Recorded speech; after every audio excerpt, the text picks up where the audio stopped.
성도 여러분, 오늘날 기독교에서 참 듣기 어려운, 참 하지 않는 얘기를 제가 좀 드리겠습니다. 계명을 지키지 않잖아요? 단 한 사람도 하늘에 갈 수 없습니다. 10계명 중에 어떤 계명을 지키지 않으면서 여러분이 하늘에 가길 원하시나요? 우상을 섬기면서 들어가기 원하십니까? 거짓말하면서 들어가기 원하십니까? 간음하면서요, 탐욕을 갖고 있으면서요. 어떤 계명을 지키지 않은 상태에서 하늘에 들어가기를 원하십니까? 지켜야 되는 것이에요. 하나님을 사랑하는 자는 지키게 된다는 것입니다.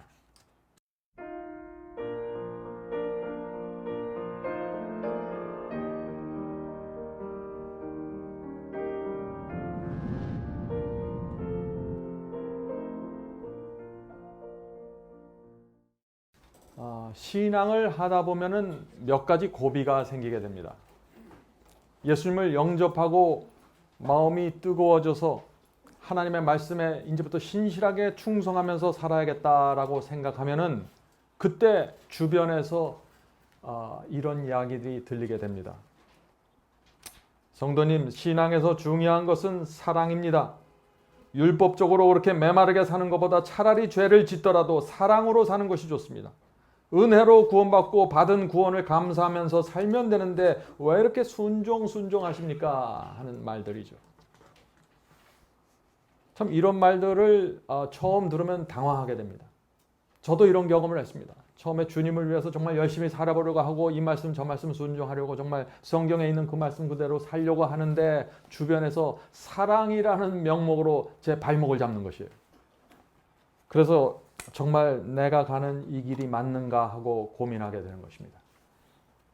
성도 여러분, 오늘날 교회가 하나님께 충성하는 신앙을 이상한 눈으로 보게 되었습니다. 왜 그럴까요? 예수께서 하신 이 말씀, 바로 이 말씀을 오해했기 때문입니다. 요한복음 13장 34절입니다. 요한복음 13장 34절. 새 계명을 너희에게 주노니 서로 사랑하라. 내가 너희를 사랑한 것 같이 너희도 서로 사랑하라. 이 말씀의 의미가 무엇입니까? 많은 분들이 이 말씀을 이런 식으로 생각하죠. 예수께서 서로 사랑하라는 새 계명을 주셨으므로 더 이상 구약시대의 옛 계명, 구약시대의 그 하나님의 계명에 더 이상 매달릴 필요가 없습니다.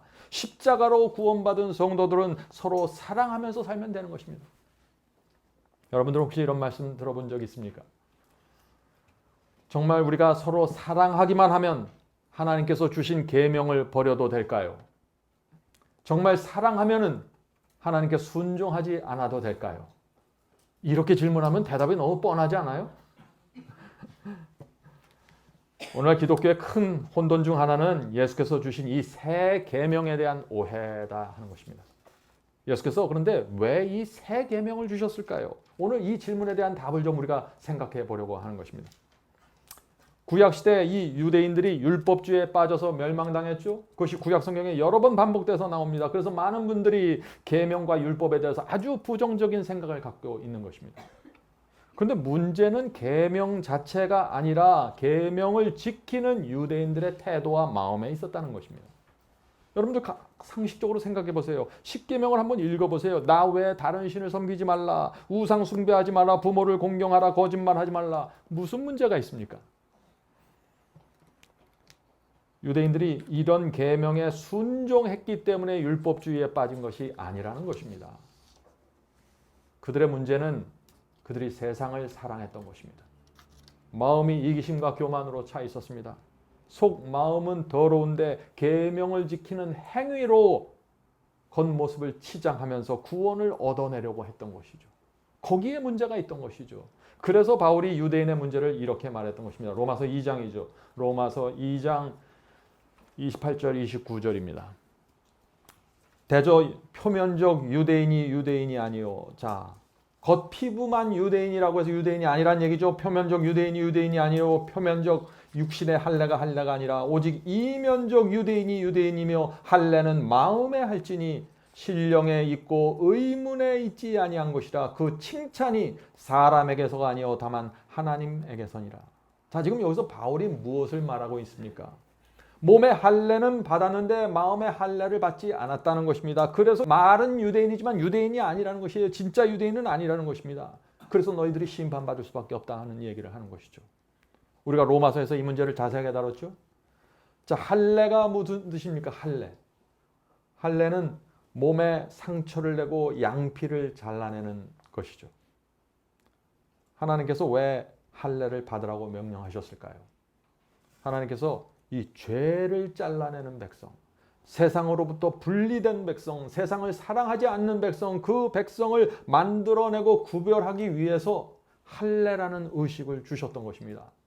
근데 그 내용과 컨텐츠와 마음의 변화는 없이 그냥 겉으로만 양피를 잘라내고 끝났다 하는 것이에요.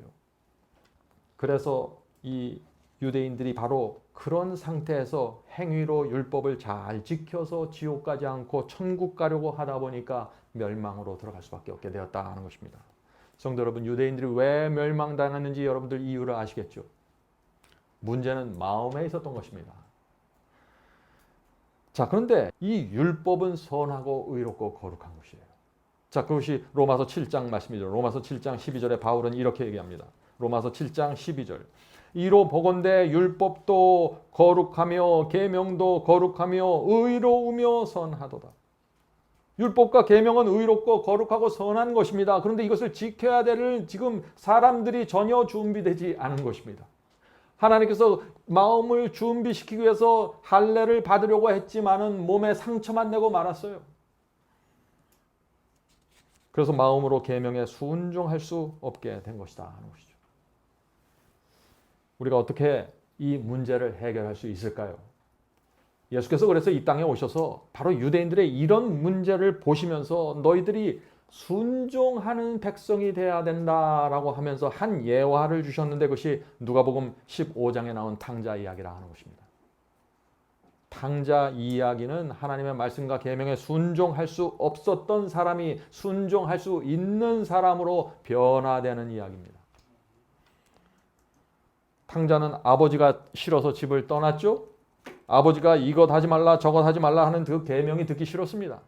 우리의 티네이저 자녀들이 자라면서 그런 반응을 나타내죠. 부모들에 대해서. 이 아들은, 작은 아들은 아버지가 자기를 구속하고 억압한다고 생각했어요. 그래서 아버지의 재산에서 자기 몫을 달라고 해서 집을 떠나버렸습니다.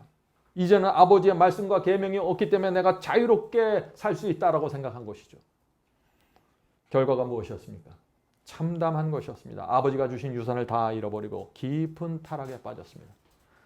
돼지우리 속에 들어가서 결국 깊은 절망 가운데 주저앉아 있었던 것이죠. 돼지들과 함께 그 지엄나무 열매를 나눠 먹으면서 아버지를 생각하게 되는 것입니다. 아버지와 함께 있을 때는 그 아버지가 했던 말씀과 계명이 정말 너무나 지겹고 무겁고 참 싫게 느껴졌는데 이제 가만히 생각해 보니까 그 아버지의 계명이 나에게 생명이 되었고 나를 보호하는 울타리가 되었고 은혜가 되었는데 아버지는 나를 정말 사랑하기 때문에 이런 말 저런 말 이런 계명 저런 계명을 다 주셨는데 내가 그때 왜 그렇게 했을까 생각하는 것입니다. 탕자는 돼지 우리 속에서 아버지의 마음을 이해하게 된 것입니다. 탕자가 어떻게 했나요? 드디어 일어나서 아버지 집으로 갔습니다. 탕자의 마음속에 어떤 변화가 생겼나요? 아버지의 말씀과 계명을 바라보는 새로운 시선이 생기게 된 것입니다. 아버지의 말씀이 달라졌나요? 똑같은 말씀입니다. 탕자의 마음이 달라진 것이죠.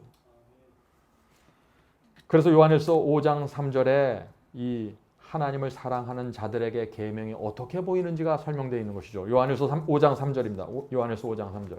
하나님을 사랑하는 것은 이것이니 우리가 그의 계명들을 지키는 것이라. 그의 계명들은 어떤 것이요? 무거운 것이 아니로다. 성도 여러분, 이것이 하나님의 사랑을 깨닫고 마음의 할례를 받은 성도가 계명을 바라보는 시선이라 하는 것입니다. 탕자는 아버지의 말씀과 계명에 대해서 이제 전혀 다른 태도를 갖게 되었죠. 아버지 집에서 아버지의 말씀에 살아가는 것이 나에게 얼마나 안전하고 나를 보호하고 행복한 것인지 깨닫게 되었습니다. 집 떠나기 전이나 집에서 돌아온 후나 아버지가 주시는 말씀과 계명에는 전혀 차이가 없어요. 차이는 어디에 생긴 것입니까? 탕자의 마음과 태도에 생긴 것이죠.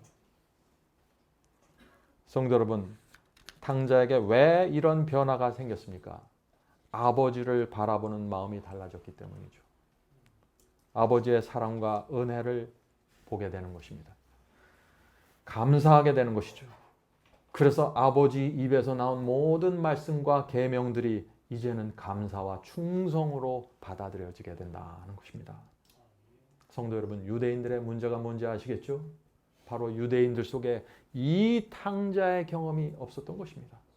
그래서 예수께서 새 계명이라는 이름으로 말씀하실 수밖에 없었다는 것입니다. 그들의 마음에, 이 유대인들의 마음에 하나님께 대한 사랑이 없었고 충성이 없었어요. 다만 천국 가겠다는 일념만 있었던 것입니다.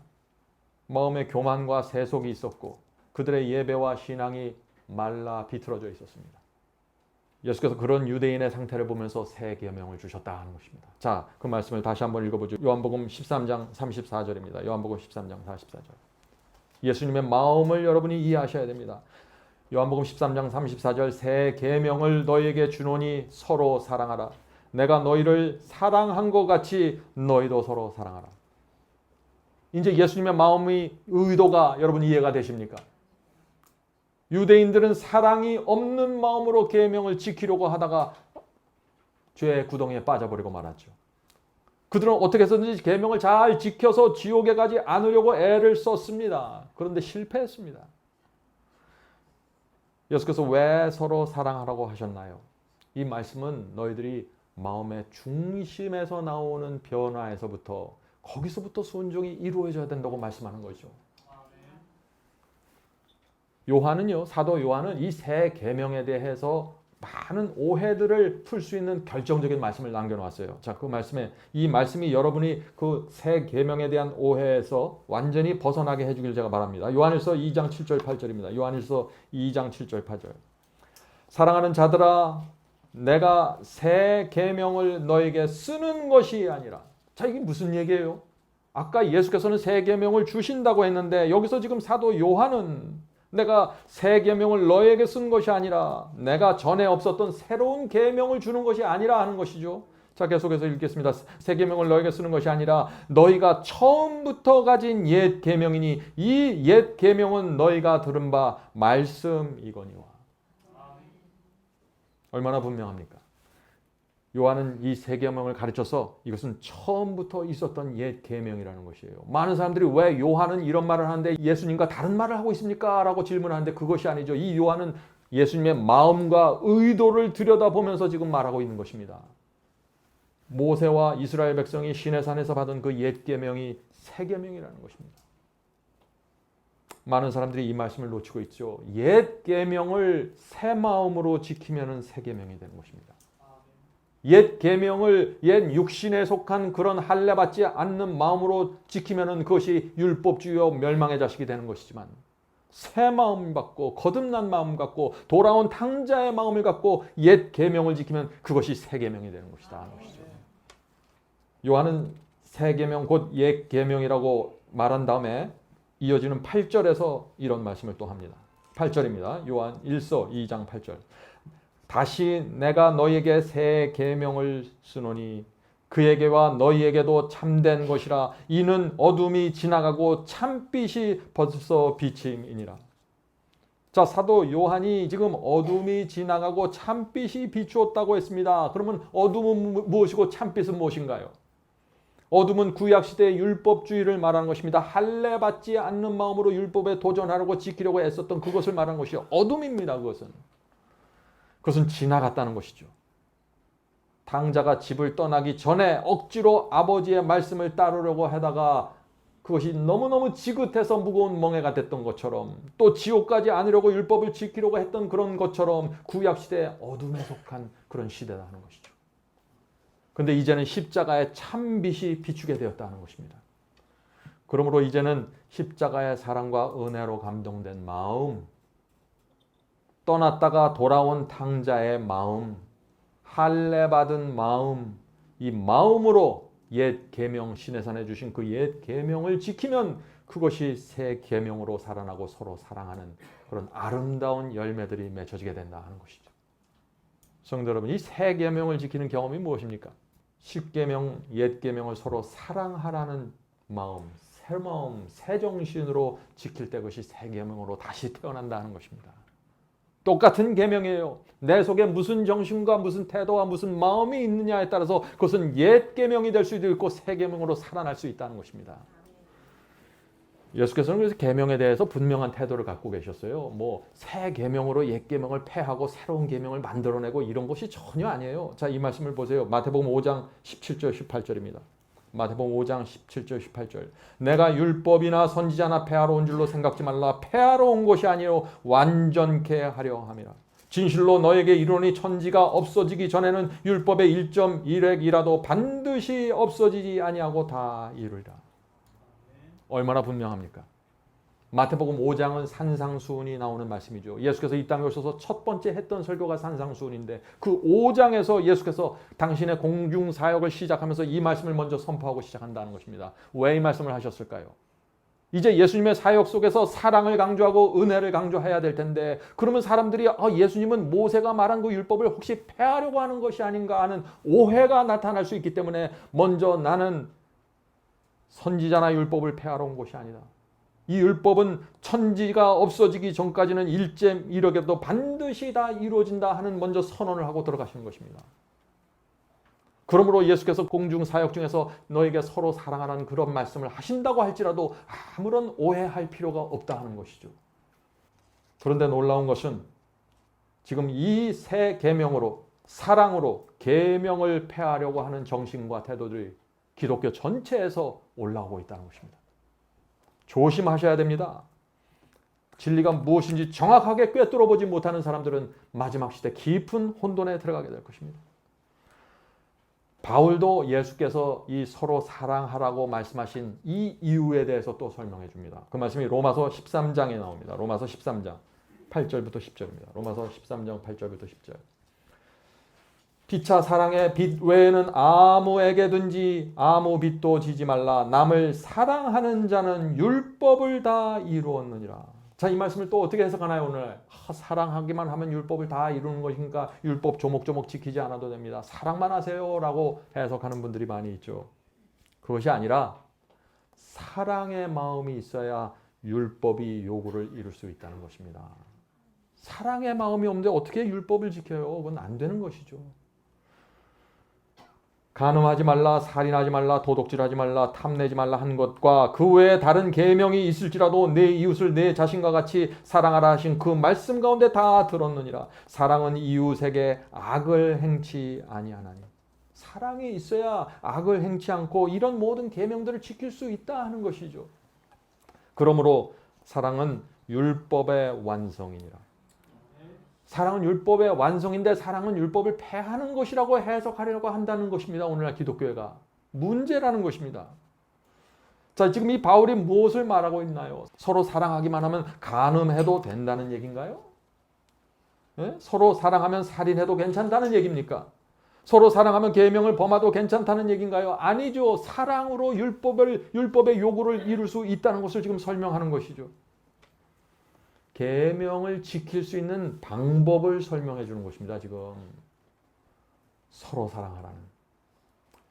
마음에 사랑이 없으면서 율법의 문자에 매달려서 행위로만 지키는 유대인들을 보면서 서로 사랑해라. 사랑해야만 너희들이 하나님의 말씀에 순종할 수 있어. 지금 이 말씀을 하고 있는 것이에요. 성도 여러분, 그러므로 우리가 이것을 알아야 되는 것입니다. 돌아온 탕자의 마음이 있어야 되는 것입니다. 할례 받은 마음이 있어야 되는 것입니다. 그래야만 우리 속에서 사랑이 나오면서 그 사랑의 정신으로 계명을 지키는 것이에요. 부모를 공경하는데 사랑이 없어서 공경이 됩니까? 오늘 많은 사람들이 이 새 계명에 대한 예수님의 말씀을 지적하면서 이런 이야기를 하죠. 예수께서 새 계명을 주셨으므로 서로 사랑하면 됩니다. 십자가에서 구원을 이루어줬는데 계명을 지키는 것이 무슨 의미가 있습니까? 더 이상 죄에 대해서 염려하지 말고 사랑하면서 사세요. 오늘 많은 그리스도인들이 어디서 빗나가기 시작했는지 여러분들 정확하게 보셔야 된다는 것입니다. 성도 여러분, 사랑은요, 감정이 아닙니다. 사랑은 원칙입니다. 어떤 원칙일까요? 고린도전서 13장에 나오죠. 사랑장입니다. 사랑장은 사랑을 정확하게 설명하고 있죠. 고린도전서 13장 4절부터 6절 읽겠습니다. 사랑은 오래 참고 사랑은 뭐예요? 오래 참는 원칙이 포함되어 있어야 된다는 것입니다. 사랑은 온유하며 투기하는 자가 되지 아니하며 온유하고 투기하지 않는 원칙이 사랑 속에 있어야 된다는 것이죠. 사랑은 자랑하지 아니하며 교만하지 아니하며 무리에 행치 아니하며 자기 유익을 구치 아니하며 성내지 아니하며 악한 것을 생각지 아니하며 불의를 기뻐하지 아니하며 진리와 함께 기뻐하고. 성도 여러분, 바울은 사랑을 원칙으로 지금 설명하고 있는 것입니다. 악한 것이 생각날 때 어떻게 하는 거예요? 머리를 흔들면서 밀어내라는 것이에요. 그것이 사랑이라는 것이에요. 미움이 올라올 때 참으라는 것입니다. 인내하라는 것이에요. 그것이 사랑이라는 것입니다. 자랑하고 싶을 때 자랑하지 않기로 입을 다무는 것, 그것이 사랑이라는 것입니다. 사랑은 진리와 함께 기뻐한다고 했어요. 성도 여러분, 잊지 마셔야 됩니다. 이 바울은 사랑과 진리를 딱 엮어놨어요. 진리를 떠나서는 아무도 사랑할 수 없는 것입니다. 진리에 관심이 없고 진리를 거절하면서 새 언약을, 새 계명을 주셨으니까 사랑하면 된다. 너무나 맞지 않는 얘기죠. 물론 사랑은 감정을 포함합니다. 그러나 그 감정에 원칙이 분명히 새겨져 있어야 된다는 것을 말하는 것이죠. 내가 저 사람을 사랑한다는 느낌이 있다고 해서 사랑이 아니라는 것이에요. 참된 사랑은 그 사랑하는 대상을 위해서 나를 희생하고 바치는 것이 포함되어 있어야 된다는 것입니다. 그래서 예수께서 하늘을 버리고 이 땅에 내려오셨어요. 십자가에 달리셨습니다. 왜요? 사랑하기 때문에. 사랑은 그래서 액션이고 결정이고 선택입니다. 우리도 마찬가지죠. 우리가 정말 주님을 사랑하면은 나를 희생하고 십자가에 못 박고 주님을 따르기로 결정하게 된다 하는 것입니다. 사랑입니다. 그것이. 사랑은 계명입니다. 우상을 섬기지 말라는 이 계명을 범하면서 나는 하나님을 사랑합니다 라고 말할 수 있어요? 없는 것입니다. 부모에게 함부로 대하고 무례하게 대하면서 나는 이웃을 사랑합니다 말할 수 있습니까? 없습니다. 아내를 막 때리면서 나는 아내를 사랑합니다 말할 수 있나요? 없습니다. 사랑은 계명이고 원칙입니다. 여러분이 계명과 원칙에서 벗어나는 순간 여러분은 사랑을 잊어버린 것입니다. 십계명을 들여다보세요. 사랑이 십계명 전체에 깔려 있습니다. 첫째부터 넷째까지는 하나님을 사랑하는 성도들이 지킬 수 있는 계명이죠. 또 다섯째부터 열째까지는 사람을 사랑하는 성도들만 지킬 수 있는 계명들이 나열되어 있다는 것입니다. 자, 그래서 하나님께서 이 십계명을 통해서 지금 이렇게 말씀하시는 것입니다. 너희가 나를 사랑하면 나 외에 다른 신을 섬기지 않을 거야. 네가 나를 정말 사랑하면 우상을 섬기지 않을 거야. 네가 나를 사랑하면 내 이름을 망령되이 부르지 않을 것이야. 너희가 나를 정말 사랑하면 안식일을 기억하여 거룩하게 지킬 거야. 십계명은 이런 것이에요. 그러므로 첫째부터 넷째 계명을 내가 지키지 않으면 뭐예요? 하나님을 사랑하지 않는다는 것이 그게. 계명과 사랑은 같이 가는 것이에요. 이걸 분리시키려고 하지 마세요. 다섯째부터 열째 계명도 마찬가지죠. 너희가 정말 이웃을 사랑하면 부모를 공경하게 될 거야. 너희가 정말 이웃을 사랑하면 살인하지 않을 거야. 이웃을 사랑하면 간음하지 않을 거야. 십계명의 정신입니다. 그래서 마음속에 사랑이 없는 그리스도인이 계명을 보면은 무겁게 느껴지는 것입니다. 하나님께 대한 사랑이 없는 사람이 어떻게 첫째부터 넷째까지 계명을 지켜요? 무거운 것이죠. 이웃을 사랑하지 않고 사람을 사랑하지 않는데 어떻게 다섯째부터 열째 계명을 지켜요? 무거운 것입니다. 부담스러운 것이에요. 그런데 우리 마음속에 사랑이 있으면 그때부터는 계명은 자연스러운 열매로 순종으로 나타나게 된다 하는 것입니다. 계명은요, 마음에 없는 노력을 열심히 하는 것이 아닙니다. 그건 오해죠. 그것이 유대인들의 사상이었어요. 그래서 새 계명이라는 이름으로 예수께서 말씀하신 것이죠. 성도 여러분, 우리가 좀 알아야 될 것이 있는데 구약 시대에 이미 새 계명이 있었다는 것입니다. 신명기 6장 5절 보죠. 신명기 6장 5절. 예수께서 하신 말씀 그대로가 신명기 6장에 나오는 것입니다. 너는 마음을 다하고 성품을 다하여 내 하나님 여호와를 사랑하라. 구약 시대부터 이미 하나님께서는 사랑을 강조하고 계셨어요. 사랑으로 계명을 지키라는 것입니다. 레위기 19장 18절입니다. 레위기 19장 18절. 이웃 사랑하기를 내 몸과 같이 하라. 예수께서 하신 말씀 그대로죠. 예수께서 옛 계명을 가져다가 새 계명이라는 이름으로 유대인들에게 내놓으면서 서로 사랑하라고, 이것이 새 계명이라고 말씀하셨다는 것입니다. 여러분들이 구약과 성경이 연결되는 이 전체 모습이 보이십니까? 자, 그래서 예수께서 마태복음 22장에 이런 말씀을 하셨다는 것입니다. 결국 마태복음 22장 37절부터 40절입니다. 예수께서 가라사대 내 마음을 다하고 목숨을 다하고 뜻을 다하여. 성도 여러분, 이것이 예수께서 우리에게 요구하는 신앙의 태도입니다. 목숨을 다하고 마음을 다하고 뜻을 다하는 것. 이것이 서로 사랑하라고 말씀하신 그 예수께서 이 말씀을 하신 것입니다. 서로 사랑하라는 말씀이 뭐예요? 마음을 다하고 목숨을 다하고 뜻을 다하라는 것입니다. 계속해서 읽어보죠. 주 너의 하나님을 사랑하라 하셨은즉 이것이 크고 첫째 되는 계명이요. 많은 사람들이 이 말씀을 보면서 서로 사랑하는 것이 크고 첫째 되는 계명 아닙니까? 지금 이 말씀이 그런 말씀이 아니에요. 하나님을 사랑하라는 그 크고 첫째 되는 계명이 어떤 계명입니까? 하나님을 사랑하는 계명이 뭐예요? 10계명의 왼쪽 돌비죠. 첫째부터 넷째 계명. 이 넷째 계명이 하나님을 사랑하라고 요구하는 크고 첫 번째 되는 계명이라는 것이에요. 첫 번째 돌비에 기록되어 있다는 것입니다. 그래서 10계명의 처음 4계명은 한마디로 하나님을 사랑하라는 계명이다. 자, 둘째는 그와 같으니 내 이웃을 내 몸과 같이 사랑하라 하셨으니 내 이웃을 사랑하라는 계명은 10계명에 어디에 기록되어 있습니까? 5째부터 10째 계명 오른쪽 돌비에 서 있죠. 5째부터 10째 계명은 이웃을 사랑하는 계명들이 나열되어 있다는 것입니다. 계속해서 읽겠습니다. 이 두 계명이 온 율법과 선지자의 강령이니라. 성도 여러분, 지금 예수께서 뭘 말하고 있나요? 하나님을 사랑하고 이웃을 사랑하는 것이 율법과 선지자, 다시 말해서 구약 성경의 강령, 구약 성경의 요지라는 것입니다.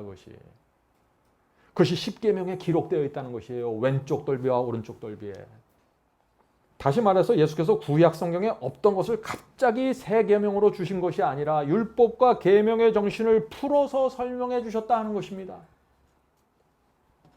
이제 여러분, 예수께서 서로 사랑하라고 하신 그 말씀의 의미가 마음에 와 닿나요? 이 문제가 정확하게 이해가 되셔야 되는 것입니다. 유대인들의 문제는 바로 구약시대에 주신 이 계명의 정신을 이해하지 못하고 율법주의로 빠져나가 버렸어요. 그래서 예수께서 그것을 붙잡기 위해서 사랑을 강조하셨어요. 그들의 비틀어져 있는 율법에 대한 정신을 올바로 세워주려고 하신 것입니다. 그래서 요한복음 14장 15절에 이런 말씀이 있는 것이죠. 요한복음 14장 15절. 너희가 나를 사랑하면 나의 계명을 지키리라. 너무나 당연한 말씀 아닙니까? 사랑해야 그분의 말씀을 순종하죠. 사랑하지 않는데 순종하는 사람들이 있어요. 왜 그럴까요? 상속받기 위해서, 천국 가기 위해서 하는 거예요. 지금 예수께서 그것을 다 밀어버리는 것입니다. 그들의 마음의 중심으로 들어가서 지금 예수께서 말씀하시는 것이에요. 그러므로 이 사랑과 계명과 순종, 이것은 분리될 수 없다는 것입니다. 자, 어떤 분들은 이런 얘기를 하죠. 우리는 죄인이니까 계명을 지킬 수 없습니다. 우리처럼 타락한 인간이, 죄된 인간이 어떻게 하나님의 율법을 지킬 수 있습니까? 하는 이런 말씀이에요. 제가 그런 분들에게 좀 묻고 싶어요. 그렇다면 왜 하나님께서 10계명을 주셨습니까? 지킬 수도 없고 지키지 않아도 된다면 왜 하나님께서 계명을 주셨나요? 너무 이상하지 않아요? 성도 여러분, 하나님께서 이 계명을 주시면서 혹시 이 계명을 지키다가 혹시 죄를 범하면 그들에게 피할 길을 보여주셨는데 그것이 무엇인가요? 시내산에 계명을 주시면서 또 뭘 주셨나요? 성소를 주셨잖아요. 하나님께서 시내산에서 10계명을 주셨고 성소를 주셨어요. 이것이 무엇을 뜻할까요? 혹시 죄를 범하면, 계명을 지키면서 광야를 통과하다가 너희들이 혹시 죄를 범하면은 빨리 성소에 가서 양을 잡아 그 피로 사함을 받아야 돼. 하나님께서 계신 그 지성소 앞까지 나가서 피를 뿌려야 용서받을 수 있어. 그래서 하나님께서 한쪽에서 계명을 주시면서 한쪽에서 성소를 주시면서 그들을 위한 완전한 구원의 계획을 그들에게 주셨던 것입니다. 오늘 많은 사람들이 근데 계명은 지킬 수 없습니다. 죄를 자꾸 범하는데요. 타락한 인간이 어떻게 율법을 지킬 수 있습니까? 자꾸 그 말만 반복하는 거예요. 성소는 잊어버리고 말씀하시죠. 성소는 잊어버렸어요 지금. 하나님께서 구원하신 구원의 완전한 계획을 받아들여야 됩니다. 자, 예수님의 말씀을 들어보세요.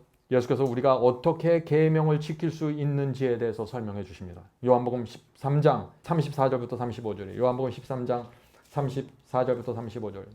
새 계명을 너에게 주노니 서로 사랑하라. 내가 너희를 사랑한 것 같이 너희도 서로 사랑하라. 너희가 서로 사랑하면 이로써 모든 사람이 너희가 내 제자인 줄을 알리라. 사랑하라는 것입니다. 사랑하면 계명을 지키지 않아도 되는 것이 아니라 사랑하면 너희가 계명을 지킬 수 있어. 이 말씀을 하시는 것이죠. 그래서 바울이 이런 말씀을 남긴 것이에요. 갈라디아 5장 보겠습니다. 갈라디아 5장 14절. 갈라디아 5장 14절입니다. 온 율법은 내 이웃 사랑하기를 내 자신같이 하라 하신 한 말씀에서 이루어졌나니. 내 이웃을 사랑하라고 한 이 하나의 말씀에서 온 율법이 이루어졌다. 이게 이루어졌다는 것이 패해졌다는 얘기가 아니잖아요. 무시하라는 얘기가 아니잖아요. 사랑, 이웃을 사랑하는 이 마음만 너희가 가질 수 있다면 그 안에서, 그 사랑 안에서 그 모든 율법을 다 이루어갈 수 있다는 것입니다. 하나님을 사랑하지 않고 사람을 사랑하지 않으니까 문제죠. 하나님을 사랑하지 않으니까 하나님 외에 다른 신을 자꾸 섬기게 되는 것이죠. 하나님을 사랑하지 않으니까 자꾸 우상을 섬기는 것이죠. 내 이웃을 사랑하지 않으니까 자꾸 이웃에게 거짓말하고 이웃에게 간음하고 이웃을 살인하는 것이죠. 미워하고 증오하고 말이죠. 사랑이 문제 있다는 것입니다. 사랑이 마음에 있으면 계명을 온전하게 세우고 지키게 된다는 것입니다. 아무도 사랑에서 나오는 이 순종의 열매를 막을 수 없는 것입니다. 성도 여러분에게 자녀들이 있죠. 여러분 마음속에 자녀들의 뜨거운 사랑이 있는데 그것을 누가 막을 거예요? 아무도 그 사랑의 열매를 막을 수 없다는 것입니다. 그래서 바울이 이런 말씀을 했죠. 로마서 13장 10절. 그러므로 사랑은 율법의 완성이니라. 얼마나 단순한 진리입니까? 오늘 많은 사람들이 이 사랑과 계명을 서로 충돌하는 것으로 생각합니다. 그렇지 않죠. 사랑하면은 계명을 지키지도 않아도 되고, 사랑하면 계명을 폐해도 되고, 사랑하면은 계명이 주는 정죄와 심판에서 벗어날 수 있다고 생각하는 것입니다. 그건 큰 오해죠. 예수님은 정반대로 얘기하세요. 그런 사상에 대해서. 요한복음 15장 14절입니다. 요한복음 15장 14절. 너희가 나의 명하는 대로 행하면 곧 나의 친구라. 성도 여러분, 여러분 예수님의 친구가 되길 원하시죠? 사랑으로 계명을 지키십시오. 누구도 사랑에서 나오는 그 순종의 열매를 막을 수 없는 것입니다. 예수께서 이 새 계명을 주노니 서로 사랑하라 하는 이 말씀을 하신 예수께서 또 이런 말씀을 하셨습니다. 요한복음 14장 21절입니다. 나의 계명을 가지고 지키는 자라야 나를 사랑하는 자니. 분명하죠? 앞에서는 새 계명을 주노니 너희가 서로 사랑하라고 하셨는데 지금 여기서는 나의 계명을 지키는 자라야 나를 사랑하는 자라라고 또 말씀하시는 것이에요. 두 말씀 모두 받아들여야 된다 하는 것입니다. 성도 여러분, 반드시 계명을 지켜야 됩니다. 그런데 어떤 정신과 마음으로요? 사랑으로. 그것이 예수께서 말씀하고자 하는 의도예요. 많은 사람들이 이런 얘기를 하죠. 계명을 잘 지켜서 구원받는 것이 아닙니다. 구원은 오직 믿음으로 받는 것입니다. 하는 얘기 말이죠. 여러분들 이런 얘기 많이 들으셨죠? 그렇습니다. 구원은 오직 믿음으로 받는 것입니다. 그런데 구원받은 성도는 반드시 계명을 지키는 삶을 살아가게 된다는 것입니다. 자, 이스라엘 백성이 애굽에서 나왔습니다. 애굽에서 나와 홍해를 건너 구원받았습니다. 그들은 구원을 찬양했습니다. 하나님의 능력을 찬양했죠. 그런데 그 하나님께서 그들에게 만나를 주시면서 그들을 시내산 앞으로 인도해서 무엇을 주셨나요? 계명을 주신 것입니다. 애굽에서 사는 사람들, 바벨론에 있는 사람들에게는 계명을 주질 못해요. 계명을 지킬 수 없는 사람들입니다. 애굽에서 살고 있고 애굽의 정신과 문화 속에 딱 붙잡혀 있는데 그들이 어떻게 계명을 지켜요? 먼저 그들이 구원받는 경험을 해야 되는 것입니다. 애굽에서 빠져나와서 하나님의 능력으로 홍해를 건너는 경험을 해야 되는 것입니다. 그들에게 계명이 주어지는 것이에요. 너희들은 이제 이 계명을 지키면서 저 가나안을 향해 들어가라. 계명을 지켜서 구원받는 게 아니죠. 그것은 하나님의 능력과 하나님의 사랑으로 애굽에서 빠져나와서 광야로 옮겨지는 건데 그들에게 이제부터 너희에게 계명을 주노니 너희가 지켜라 라고 말씀하신다는 것입니다. 지금도 마찬가지예요. 하나님께서 저와 여러분을 세상에서 구원해 주셨습니다. 날마다 말씀의 만나를 주시죠. 그러면서 계명을 지키라고 말씀하시는 것입니다. 자, 성도 여러분, 주님을 사랑한다고 말합니다. 주님을 믿는다고 말합니다. 그런데 주님의 말씀에 순종하지 않는 사람들이 있습니다. 성경이 이런 사람들을 뭐라고 말할까요? 요한일서 2장 3절 4절입니다. 요한일서 2장 3절 4절. 우리가 그의 계명을 지키면 이로써 우리가 저를 아는 줄로 알 것이요. 저를 아노라 하면서 그의 계명을 지키지 아니하는 자는 어떤 자요? 거짓말하는 자요. 진리가 그 속에 있지 아니하되. 얼마나 분명한 말씀이에요. 오늘날 교회 안에 이런 사람들이 얼마나 많이 있습니까? 나는 주님을 압니다. 나는 주님을 사랑합니다. 나는 주님을 믿습니다. 그러나 주님의 말씀대로 순종하고 싶지는 않습니다. 내 인생은 내가 원하는 대로 살고 싶습니다. 그런데 성경은 이런 그리스도인들에게 뭐라고 말하나요? 그들은 거짓말하는 자요, 진리가 그 속에 없다고 말하는 것입니다. 성도 여러분, 오늘날 기독교에서 참 듣기 어려운, 참 하지 않는 얘기를 제가 좀 드리겠습니다. 계명을 지키지 않잖아요? 단 한 사람도 하늘에 갈 수 없습니다. 10계명 중에 어떤 계명을 지키지 않으면서 여러분이 하늘에 가길 원하시나요? 우상을 섬기면서 들어가기 원하십니까? 거짓말하면서 들어가기 원하십니까? 간음하면서요, 탐욕을 갖고 있으면서요. 어떤 계명을 지키지 않은 상태에서 하늘에 들어가기를 원하십니까? 지켜야 되는 것이에요. 하나님을 사랑하는 자는 지키게 된다는 것입니다. 제가 엄청난 얘기를 하는 것 같지만 이것이 성경이 말하는 진리입니다. 사도 요한은 계명을 지키지 않는 자는 거짓말하는 자요, 진리가 그 속에 없다고 했어요. 바울은 사랑하는 자는 율법을 온전하게 지키고 이룬다고 말씀했고, 예수께서는 계명을 지키지 않으면은 내 친구가 아니라고 했고, 계명을 지키지 않는 자는 하나님에 대한 사랑과 이웃에 대한 사랑이 없다고 말했습니다. 이것이 성경의 말씀이에요. 그런데 누가 감히 계명을 지키지 않으면서 무시하면서 하늘을 간다고 말할 수 있나요? 그래서 요한계시록 22장 14절 킹제임스 성경, 이 성경 여러분 잘 아시죠? 요한계시록 22장 14절입니다. 킹제임스 성경에 계명을 지키는 자들은 복이 있나니 이는 저희가 생명나무에 나가며 문들을 통하여 성에 들어갈 권세를 얻으려 함이로다. 이 말씀은 계명을 지키는 자들이 하늘 도성에 들어간다는 말씀이죠. 우리가 이것보다 어떻게 더 정확하게 설명할 수 있을까요? 짐승의 표에 대한 얘기를 해보죠. 많은 사람들이 짐승의 표에 대해서 관심이 많습니다. 근데 참 이상하게 짐승의 표를 누가 받지 않을 것인가에 대해서는 관심을 나타내지 않아요. 그 표가 무엇입니까? 바코드입니까? 베리칩입니까? 여기에 대해서는 관심이 많아요. 근데 그 표를 어떤 사람들이 받지 않을까요? 라는 질문을 던지는 사람은 없어요. 그것도 참 이상해요. 왜 그런가? 사도 요한은 누가 짐승의 표를 받지 않을 것인가에 대해서 분명하게 기록해 놓았죠. 요한계시록 14장 11절부터 12절입니다. 요한계시록 14장 11절부터 12절. 짐승과 그의 우상에게 경배하고 그의 이름의 표를 받는 자는 누구든지 밤낮 쉼을 얻지 못하리라 하더라. 자, 그러면서 짐승의 표를 받지 않는 사람은 이렇게 설명합니다. 성도들의 인내가 여기 있나니 저희는 하나님의 계명과 예수 믿음을 지키는 자니라. 누가 짐승의 표를 받지 않습니까? 예수를 믿고 계명을 지키는 성도들입니다. 얼마나 분명합니까? 사도 요한이 계시 속에 보는데 이 지구에 사는 대부분의 사람들이 세상 끝에 짐승의 표를 거의 모두가 받는 모습을 보는 것입니다. 대부분의 사람들이 짐승의 표를 받는 것입니다. 낮은 자나 높은 자나 가난한 자나 부자나 모든 계층에서 짐승의 표를 받게 되는 것이에요. 왜 그런 상황이 이루어질까요? 이유는 분명합니다. 지금 지구 전체에서 계명을 무시하고 계명을 왜곡시키는 정신과 태도들이 팽배해 있는 것입니다. 새 계명이라는 미명하에 말이죠. 예수를 믿는다고 말하는데 하나님의 말씀과 계명을 지키는 그 충성스러운 신앙이 사라져 버렸습니다. 다니엘과 새 친구 같은 신앙이 실종되어 버렸습니다. 그래서 짐승의 표가 세상을 압도해 버리고 마는 것이죠.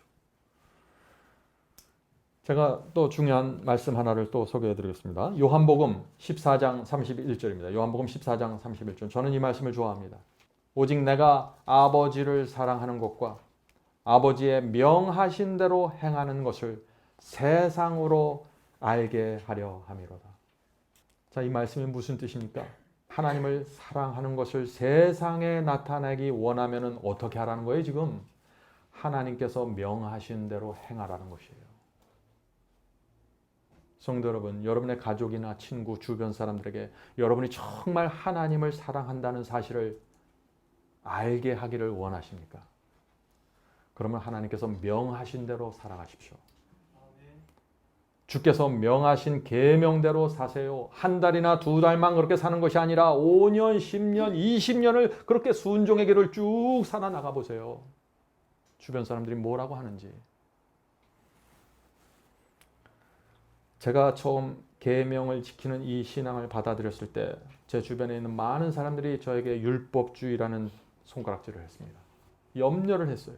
제가 다니던 교회 교인들까지 저를 이상하게 취급했습니다. 이해하지 못하는 신앙입니다. 그런데 저는 그 길을 5년, 10년, 20년 걸어왔어요. 그러니까 뒤집히더라고요, 상황이. 제 가족이 제 신앙의 가치를 이해하기 시작했고 제 주변에 있는 친구들이 정말 너는 하나님을 사랑하는구나 그렇게 말하기 시작했습니다. 성도 여러분, 이 세상 사람들이 쉽게 여러분들의 신앙을 인정해 주지 않습니다. 그런 인정 기대하지 마세요. 여러분의 생애를 통해서 여러분의 신앙을 퍼붓는 모습을 볼 때 여러분의 신앙의 가치가 거기서 드러난다는 것입니다.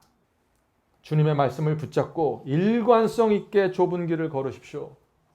그렇게 하면 세상이 여러분을 보면서 저 사람은 정말 하나님을 사랑하는 사람이구나 이렇게 인정하게 된다는 것입니다. 한 가지 좀 제가 짚고 넘어갈 것이 있는데 여러분들이 다 아시는 얘기지만 이 계명을 지키는 것은 우리 노력, 우리 힘으로 되는 것이 아니죠. 물론 우리가 선택하고 결정해야 됩니다. 그러나 중요한 것은 원동력은 하나님께 그 사랑의 마음을 우리가 받아야 되는 것입니다.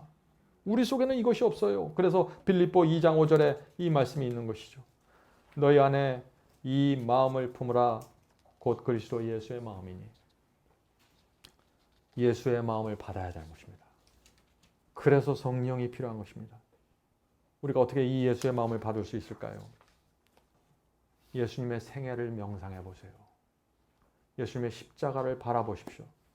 그분이 나를 위해서 무엇을 했는지 바라보세요. 그분이 예언을 통해서 이 지구 역사를 어떻게 끌고 왔으며 어떻게 끌고 갈 것인지를 지켜보세요. 이 세상 역사를 주관하시는 그 하나님께서 내 인생을 붙잡고 인도하신다는 그것을 바라보세요. 하나님을 사랑하게 될 것입니다.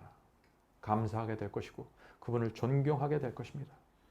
그럴 때 우리 마음속에 이 세상에 대한 애정과 미련이 사라지게 되고 죄가 하찮게 보이고 이 세상에서 경쟁하고 아둥바둥 사는 것이 아무런 의미 없게 되는 것입니다.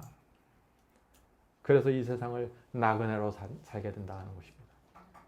나그네가 된다는 건 무엇인가요? 제가 여러 번 말씀드렸죠. 나그네가 뭡니까? 아무것도 하지 않고 그냥 하늘만 바라보면 가는 건가요? 이 세상을 사는 사람은 누구나 밭을 갖고 장사를 해야 되고 공부를 해야 됩니다. 청년 여러분, 밤을 새워 공부하십시오. 엔지니어가 되고 법관이 되고 회계사가 되세요. 그걸 막는 것이 아닙니다. 그러나 여러분들이 그렇게 하는 목적과 이유가 무엇이냐 하는 것입니다. 무슨 동기를 갖고 공부를 합니까? 상인이 장사하는 목적이 뭔가요? 농부가 밭을 가는 목적이 무엇입니까? 돈입니까? 인기입니까? 멋진 라이프 스타일입니까? 나그네는 하나님을 위해서 하는 사람들입니다. 하나님을 위해서 장사하고 하나님을 위해서 공부하고 하나님을 위해서 농사짓는 사람들, 나그네입니다. 그래서 이 나그네는 이런 간증을 하게 되는 것입니다. 시편 119편 127절. 시편 119편 127절. 내가 주의 계명을 곧 정금보다 더 사랑하나이다.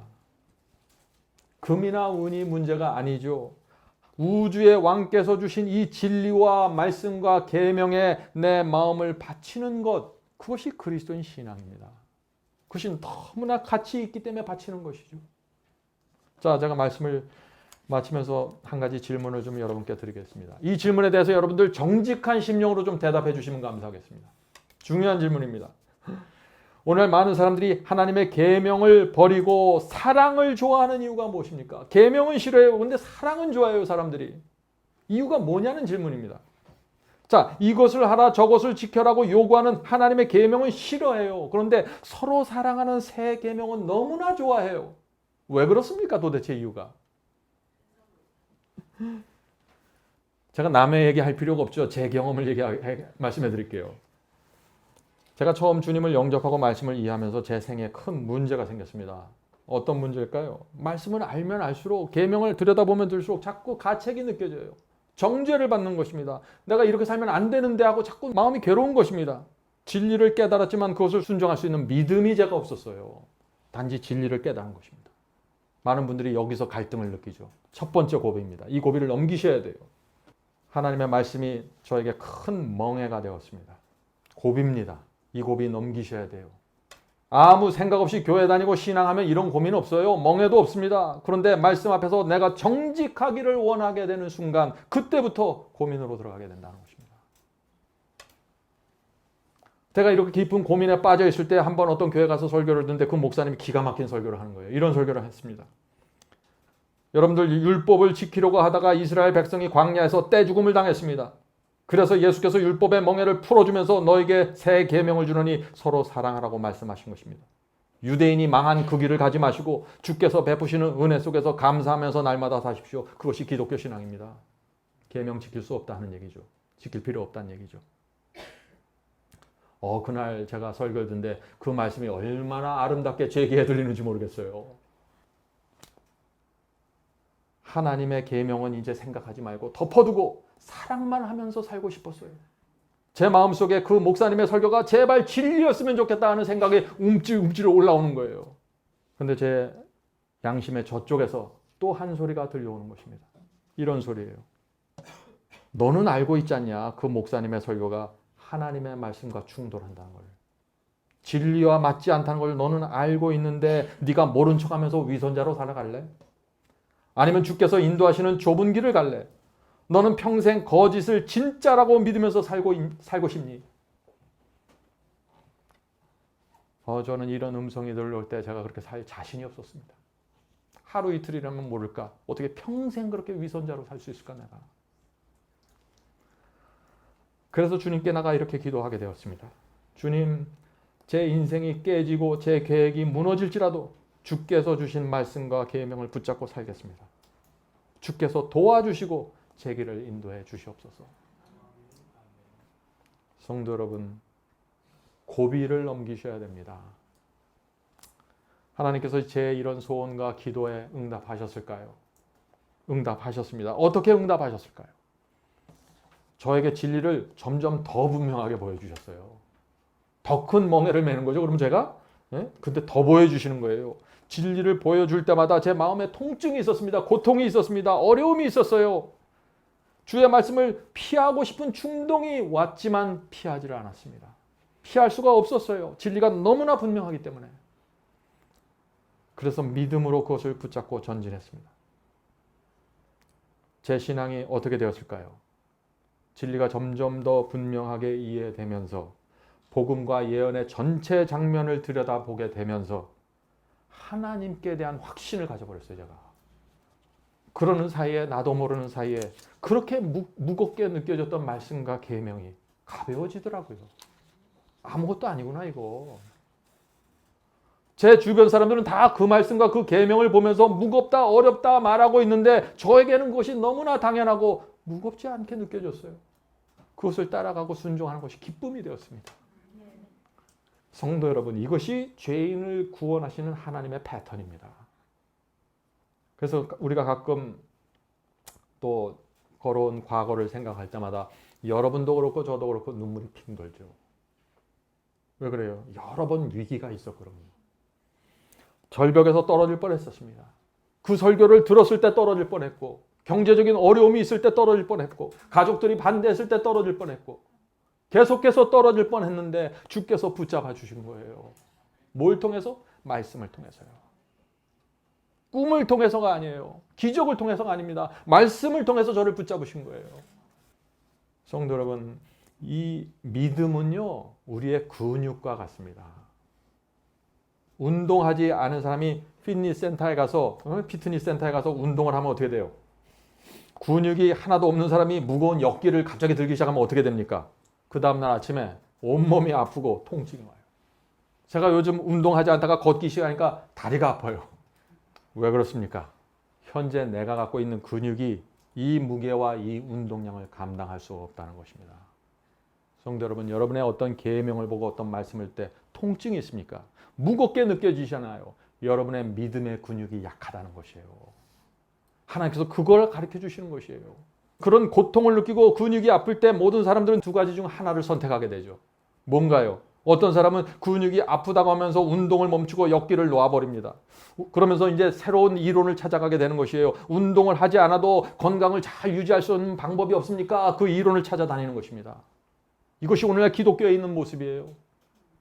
운동을 하지 않으면서 역도를 들지 않으면서 여러분이 강력하게 살 수 있습니다. 구원받을 수 있습니다 하는 수많은 이론들이 신학교에서 쏟아져 나오고 있는 것입니다. 그런 사람들은 어떻게 됩니까? 통증 없이 고통 없이 편히 살죠. 그러나 근육에 힘이 생기질 않습니다. 일생을 물렁살로 살아가게 되는 것이죠. 남의 집에 가서 이사 한번 도와줘도 그 다음날 아침에 몸살이 나는 것이죠. 결코 높은 수준의 근육과 건강을 유지할 수 없다 하는 것입니다. 그런 상태에서는 우리의 신앙도 마찬가지입니다. 성도 여러분. 말씀과 계명이 무겁게 느껴진다고 해서 포기하면 어떻게 될까요? 평생 물렁살로 사는 것입니다. 평생 영적인 난장이로 살아가는 거예요. 그래서 교회를 수십 년 다녀도 성장하지 않고 조금만 시련이 하면 와르르 무너져 버리는 것입니다. 조금만 마음이 다치고 자존심이 상하면 쓰러져서 몇 달 동안 일어나질 못해요. 근육이 약한 것입니다. 영적인 근육이. 그런 분들은 어떤 시험을 받게 되나요? 이런 설교 저런 설교 들으면서 자꾸 두리번거리게 되고 어디 쉽게 구원받을 수 있는 길이 없을까 찾아다니게 되는 것이죠. 성도 여러분, 진리가 무엇인지 깨닫고 하나님의 뜻이 무엇인지 깨달은 사람이 그것을 피하려고 하고 통증을 피하려고 하면 결국 어떻게 됩니까? 결국 종국은 말씀을 진리를 놓고 떠나는 것입니다. 그거밖에 없어요. 저도 해봤어요. 제 인생 속에도 여러 번 위기가 있었습니다. 그러므로 신앙이 성장하는 비결이 뭐예요? 그러면 아주 단순한 거죠. 통증을 참고 견디고 무게를 늘려나가는 것입니다. 이거 외에 다른 방법이 없어요. 무겁게 느껴질지라도 무게를 감당하고 견디는 것이에요. 역기를 들어보셨죠? 여러분들 여기 남자 성도분들이 역기를 들어보셨을 거예요. 역기에 무게를 더할 때마다 통증과 고통이 옵니다. 모든 사람이 동일합니다. 왜 나만 이렇게 좁은 길을 걸어야 되냐? 착각이에요. 모든 사람에게 똑같습니다. 그러나 통증이 있고 삶의 변화가 생길지라도 여전히 점점 더 밝은 빛을 따라가야 된다는 것입니다. 주께서 인도하시는 방법입니다. 그렇게 하지 않으면 여러분들이 이 죄의 세상에서 바벨론 세상에서 빠져나올 수가 없어요. 통증도 주지 않고 고통도 주지 않고 어떻게 바벨론에서 꺼내요, 여러분을? 어떻게 이 타락한 세상에서 하늘로 데려갑니까? 하나님께서 방법이 없는 건데. 불편함을 감수하세요. 성경은 그래서 의인의 경험을 이렇게 말하는 것입니다. 잠언서 4장 18절입니다. 잠언 4장 18절. 의인의 길은 돋는 햇볕 같아서 점점 빛나서 원만한 광명에 이르거니와. 의인의 빛은 점점 밝아지는 빛을 따라가는 것이죠. 빛을 밝아져서 따라가려고 하면 통증을 느낀다는 것입니다. 그런데 항상 통증만 느낄까요? 그러면 어떻게 그거 고생스러워서 어떻게 쫓아가겠어요? 어느 순간 내 신앙이 즐거움과 감사로 변화되는 시점이 찾아옵니다. 언제요? 빛을 따라서 계속해서 갈 때. 얼마 동안 통증을 견디면서 믿음으로 전진하면 어떻게 돼요? 믿음의 근육이 생기는 것입니다. 평안과 견고함이 심령 속에 생깁니다. 이것이 의의 열매를 맺는 비결이에요. 근육이 생겨야 됩니다. 성도 여러분, 서로 사랑하라는 이 새 계명으로 성령께서 주시는 음성을 죽이려고 하지 마세요. 사랑으로 주님의 뜻을 죽이려고 하지 마세요. 위험한 것입니다.